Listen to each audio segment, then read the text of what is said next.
Hi, and welcome here to Ask Evette. And today we're going to be looking at benign paroxysmal positional vertigo and the psychosomatics of that.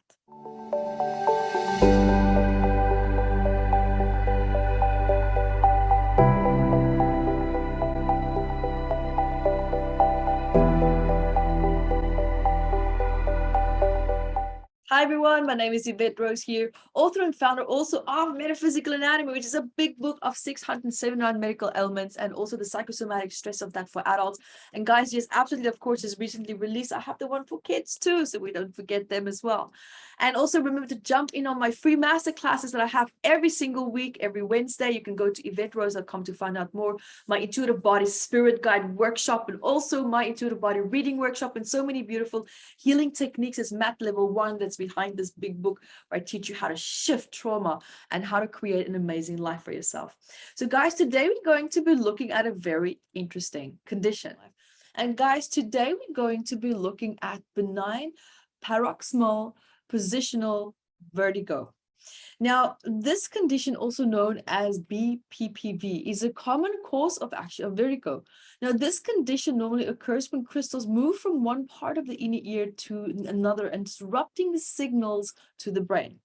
So when a person is experiencing vertigo, they could also feel as if their surroundings, for example, are spinning or moving around them. And BPPV is also now more common actually in women than in men. Now, certain causes, at least symptoms, let's start with the symptoms first, is dizziness, feeling lightheaded, all right? There's a lot of balance, there's maybe nausea, maybe there's vomiting, there's vision problems. There's also often rapid involuntary eye movement. Now, some causes and triggers for this could be that the inner ear contains two different structures. Now, one is the cochlea, which converts sound vibrations into nerve impulses, which is the brain way of interpreting a sound. So the vestibular system, now this provides information about the body's position, and it plays a very important role in balance and also in coordination. Now it consists of the bony labyrinth and also the membranous labyrinth and also the semicircular canals.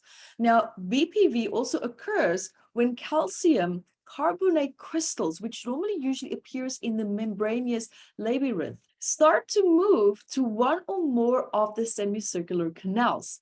Now, when enough calcium carbonate crystals have actually started to build up, they disrupt the movement of fluid through the semicircular canals. And this is now also what causes the altering of the signal that travels to the brain. And now also, for example, moving the head can actually trigger vertigo because the solid crystals respond to gravity. Now, something also here to look at, for example, now if we look at the psychosomatics of this, now just looking simply at sound vibrations that is moved into nerve impulses.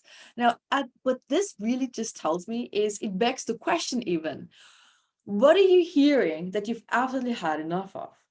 What is it that is in your environment that you're listening to that you've had enough of? It's not even what you're seeing.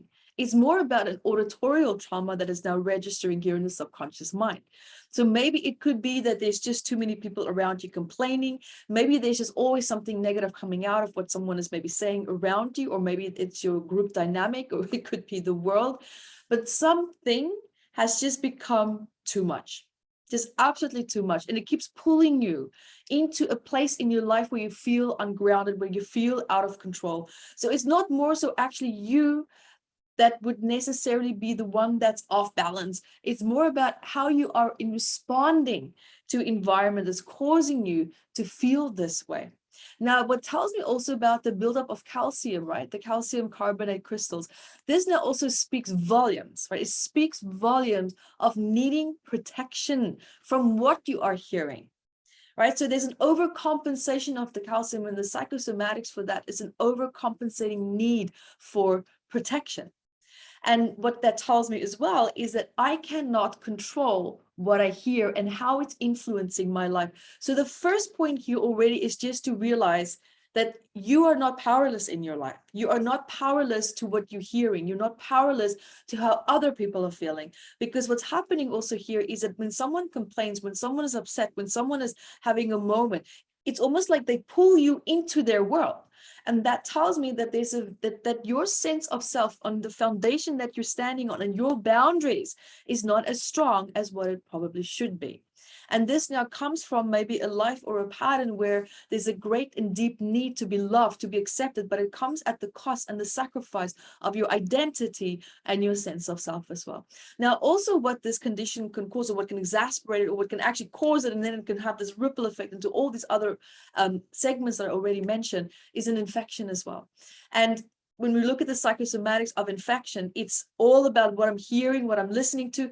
I'm actually feeling angry about it now, but I don't have the self-worth to tell people how I'm feeling. I don't want to hurt other people's feelings because then I'm responsible for their unhappiness. So this also comes from a very, very deep pattern in childhood where you were probably made to feel very responsible for your parents' actions and reactions and also their happiness. And you continue to take on that burden from other people around you in your life. And this condition is coming forward and telling you that it's just stop. Absolutely stop. So now, the questions that I would love to ask you as well is, when you are now with this condition, what around you have you absolutely had enough of hearing?